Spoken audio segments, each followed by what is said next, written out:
Mike Parsons reports on Warrington's Rugby League World Cup 2021 bid and latest developments confirmed by the organisers. Legacy plays a prominent role in Warrington's bid to feature in Rugby League World Cup 2021.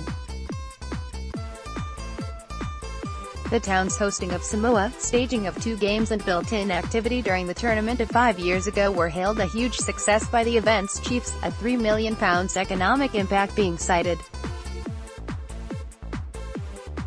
But our LWC 2021 is to be bigger and higher profile, featuring tournaments for men, 16 teams, women, 8 teams, and wheelchair, 8 teams, and backed by the government to the tune of £25 million.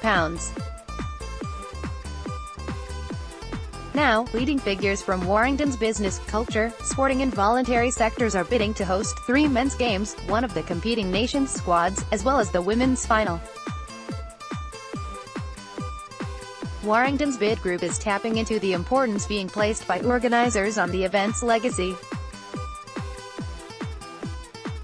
Warrington's RLWC 2021 bid partnership group chairman Paul Taylor with the Rugby League World Cup. Our role as a partnership group is to build on the success of the 2013 bid and event, which was spectacular, said Paul Taylor, bid group chairman and managing director of Taylor Business Park. We've gone for what we know we can do. It's deliverable and it's really ambitious, a center of excellence, a community hub for all, the creation of 2021 coaches by 2021, retention of volunteer support, setting up of girls rugby league across the town's community clubs, assembling a women's Super League team for 2020, and establishing a business mentor program are among the plans for the World Cup to leave something behind in Warrington. Members of Warrington's bid partnership group Neil Kelly, director of Warrington Wolves Foundation, said, "For me, a legacy isn't something that starts afterwards, it starts now. We are committed to leaving something really lasting for this town as well as backing the World Cup. Leisure and cultural events in Warrington linked to the tournament 5 years ago included among the highlights schools competitions, tag rugby tournaments, trophy library tour, town rugby trail, a mass dance project, town centre march and the repatriation of a Maori head from Warrington Museum." Flashbacks to some highlights of 2013. Emma Hutchinson, managing director of Livewire and Culture Warrington, said, "The bid for 2021 is already looking stronger and more comprehensive than in 2013, but it's taken on board the lessons learned and going the extra mile." Organisers are aiming for 750,000 spectators across the tournament in 2021, compared to 458,000 5 years ago. John Dutton, RLWC 2021 chief executive, said, "We want our selected host towns and cities to be shining beacons, as Warrington was in 2013. We have to transcend the sport. We cannot just talk to the rugby league community to deliver success." Some key points made by members of Warrington's partnership bid group: Stephen Broomhead, Warrington Borough Council Chief Executive and Warrington Wolves Vice Chairman. "Hopefully it is going to be the People's World Cup here in Warrington and it has full support of the council, Warrington Wolves and the government. And it has considerable business support from everybody who has put the town's bid together. Last time, when we had Samoa here, we had an economic impact of £3 million, so that's the kind of number we're expecting to double in 2021. It will be a festival of rugby league, but it won't just be about the sport itself because there will be other things happening around the cultural and indeed the economic agenda. It's a massive opportunity for businesses with the increased visitors, for suppliers, for training facilities, media support, promotion, marketing. Rugby league is in the DNA of this town. There are 7 community clubs in the borough. It's played currently in 62 of our schools. The bid that we're making is in the context of the Rugby League World Cup in 2021, which will commence late October, in November. The men's game will have 16 teams, 31 games and will be played in up to 14 stadia. The women's game will have 8 teams with 16 games. We'd like to see at least 3 men's games at the Hallowell James Stadium including a quarter-final. And we'd like to see the women's final here too. Paul Taylor, Warrington's Partnership Bid Group Chairman and Taylor Business Park Managing Director. Warrington's RLWC 2021 Bid Partnership Group Chairman Paul Taylor with the Rugby League World Cup and Warrington Wolves mascot Wolfie. Our role as a partnership group is to build on the success of the 2013 bid and event, which was spectacular. The bid itself is still viewed as an example to others putting a bid together now. So we intend to improve on that, by focusing on our strengths as a town. One thing we're really famous for in Warrington is working in partnership. As well, we've got the best catchment area outside the M25 and a 30-minute drive. We've got millions of people inside a 20-mile radius, with Manchester, Liverpool and the surrounding area. Another strength is that by 2021 our £350 million of development in Warrington Town Centre will be complete. The youth zone will be complete by then as well. We've gone for what we know we can do. It's deliverable and it's really ambitious. 3 men's games on the cards, one being a quarter-final, but I think what we're really looking forward to as well is hosting the women's final at the Halliwell-Jones Stadium. I think that's going to be the icing on the cake of the whole thing. We're going to be creating a women's rugby league team in the next 18 months. There's lots of focus on legacy, lasting effects on the town and its people. As we've seen with things like the Olympics, the idea of legacy can fizzle out. We're going to try and create 2021 coaches by 2021, a center of excellence, also signing up volunteers like last time but retaining them and calling on them for other events.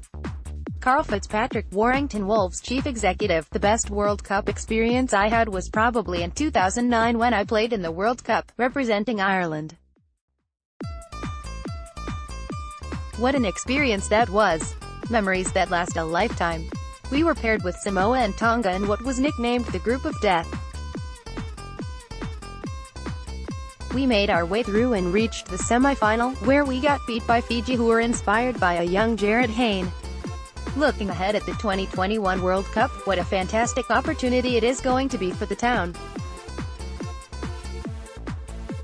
Not only is it going to provide significant growth for the business community, but it's going to transcend the sport and it's going to inspire the future generations of rugby league players like it inspired me in 1995 as a 15-year-old.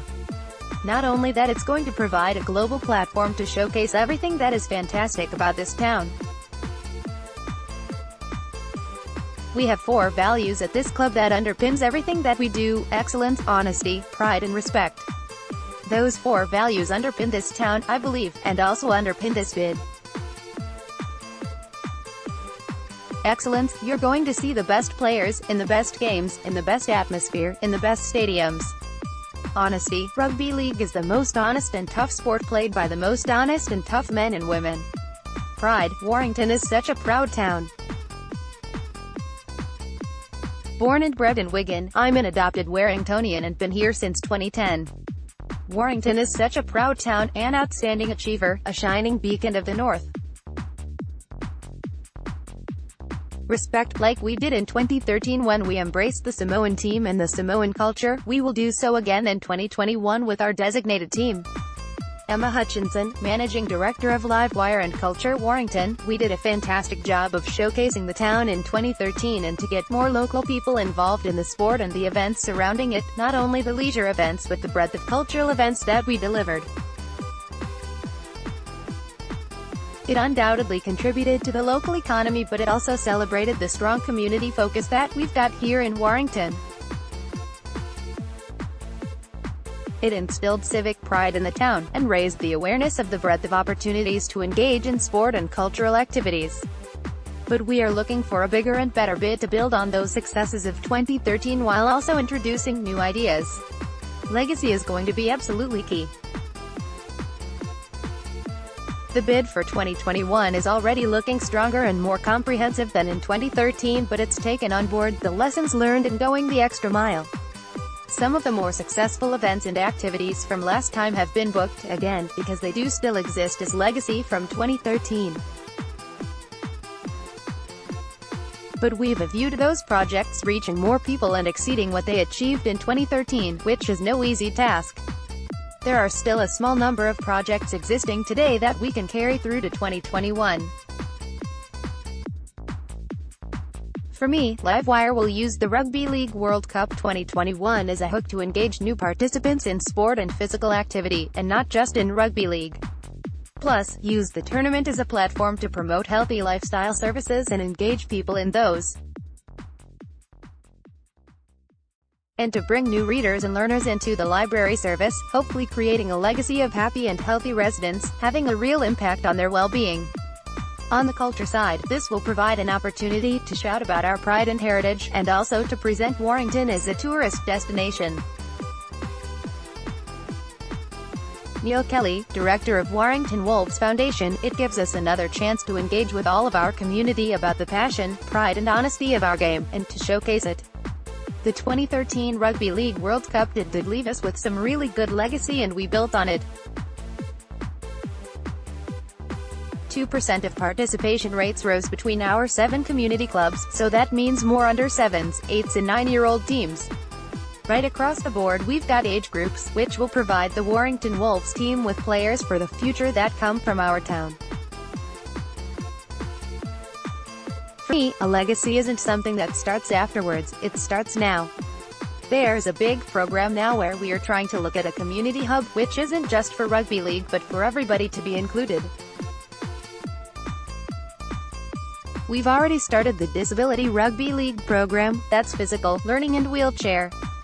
And as part of that we are taking a team out to Australia in August. One of the games we are bidding for is the women's final. Everyone's saying, why are we bidding for that? We haven't even got a women's team. We have got 4 girls from Warrington in the England team. We did have a program and we want to reintroduce that. This summer, starting that legacy now, 12s, 14s and 16s, we are looking to set those teams up in Warrington. And hopefully in 2020 we'll have a Super League women's team here as well, so that we can start to really build on that side of things. To help support that, we've just confirmed that we will be holding the Women's Challenge Cup here at the stadium on August 4th. So it gives us some really strong promotion for doing this. And then there's also business mentors, using successful business people to give something back to our young people in a program. We are committed to doing this, we are committed to providing the legacy and leaving something really lasting for this town, as well as backing the World Cup. Some key points made by John Dutton, Rugby League World Cup 2021 Chief Executive. What we are trying to achieve in 2021 is different. We went to the government in 2015 and asked for their support. The government has supported us to the tune of £25 million, which is a sizable sum for rugby league. With that comes a caveat that we have to deliver our incredible ambition. I would describe this project as the single biggest project the sport has attempted in its 123-year history. It's full of risk but full of opportunity for the sport to get it right. 2013 was a game-changer, and what happened last year in Australia, New Zealand and Papua New Guinea took the World Cup onto another level. Just to frame our vision in terms of numbers, 458,000 spectators enjoyed coming to the 28 games in 2013. That was magical, and we staged a world record attendance for the final between Australia and New Zealand, with England just 30 seconds away from playing in that game. Last year, that number dipped, with the total attendance being 375,000. Our target, to reach our ambitious contract with the government, we've got to more or less double that. We've got to get 750,000 spectators in to watch the games in 2021. One of the ways we are going to do it, for the first time ever, the men's, women's and wheelchair games will be staged together on the same platform. Every athlete will be treated with equality. That in itself is worth thinking about. When we staged the Women's World Cup and the Wheelchair World Cup in 2013, every athlete paid their own way. Every athlete in 2021 will be treated the same, professionally and with respect. We've started very early. I've been working on the project since 2015. We are taking this incredibly seriously, but we can't do it on our own. We want our selected host towns and cities to be shining beacons, as Warrington was in 2013. We have to transcend the sport. We cannot just talk to the rugby league community to deliver success. This was 2 years in the making, winning the bid to stage the 2021 Rugby League World Cup, convincing the government to provide money and support, and setting up the company which pretty much takes us to this day and the process we are involved in. The next 2 years, 2018 and 2019, are about building on what we have created. And then in the final 2 years, 2020 and 2021, it's about positioning this tournament alongside the Commonwealth Games, the Rugby Union World Cup, the World Athletics Championships, and really having a breakthrough moment for international rugby league and the game here domestically. Our vision is to stage the biggest and best ever World Cup, and our ambition is to create memories. And it's about inspiration. This is a mega sporting event and we want to be world class all the way through. More from the organizers about Legacy, RLWC 2021, Chief Executive John Dutton and Sport England Property Director Charles Johnston at the launch of the RLWC 2021 facilities program. Organizers of the 2021 World Cup are determined to leave a lasting legacy by making £20 million available to the grassroots game. The tournament has been boosted by a £10 million government grant which organisers say will be worth double with matched contributions from recipients. The money was pledged in 2015 as part of the establishment of the Northern Powerhouse and will be distributed in partnership with Sport England. We have £10 million that the sport will spend entirely in the community of rugby league, John Dutton, 2021 Chief Executive, said. It's brand new money that will be divided into small grants to encourage the community to set up more junior and girls teams or for big transformational projects, which might be a new clubhouse or new synthetic pitch. Bids open on October 23, 3 years out from the opening of the tournament, but clubs are invited to express their interest now, and Dutton expects the scheme to be oversubscribed. Tracy Crouch, Minister for Sport and Civil Society, said, "Hosting the Rugby League World Cup is a huge opportunity to promote the sport. We want the tournament to leave a lasting legacy and inspire more people to take part. Excellent sports facilities are important in encouraging people to get involved and keep playing." This £10 million government investment will fund new equipment, improve local clubs, and help grow the game. Looking ahead to the tournament, the 2021 World Cup is set to be played exclusively in England, with 80% of the fixtures in the north. Organisers will break with tradition by not starting the tournament with a blockbusting clash between England and Australia. Josh Charnley, then at Wigan and now of Warrington, playing for England against Australia in the opening game of the 2013 Rugby League World Cup played at the Millennium Stadium in Cardiff. Previous World Cups hosted by the Rugby Football League in 1995, 2000 and 2013 include fixtures in France, Wales and Ireland, but government funding will dictate a change in policy for 2021. "I think it's fair to say we won't be going to France," Dutton told a media briefing in Media City. The £25 million that has come into the tournament is money for England. It's a devolved budget. So it's the same with Ireland and Wales. If a really compelling bid comes to the table, we will have a real good look at it, but I don't anticipate that will be the case. There will be a total of 65 matches in 2021, including women and wheelchair events, over 5 weeks, but organisers envisage 14 venues for the 31 fixtures for the men's tournament, down from 21 in 2013. Dutton says London will definitely stage games and hints that fixtures could also be held in the 7 major cities across the north, when the list is announced next January. The sport in 1895 was born in the north and we should be really proud of our heritage, so we've got to find the right balance between celebrating that and also getting a cut through across the rest of England, he said. "We have had 40 expressions of interest, that is probably now about 30, so we are going to have some really tough decisions to make. I've been blown away by the level of interest. The number of teams will be up by 2 to 16 and Dutton envisages 4 pools of 4 with the big 3 of England, Australia and New Zealand to be joined by new heavyweights Tonga as the 4 seeds.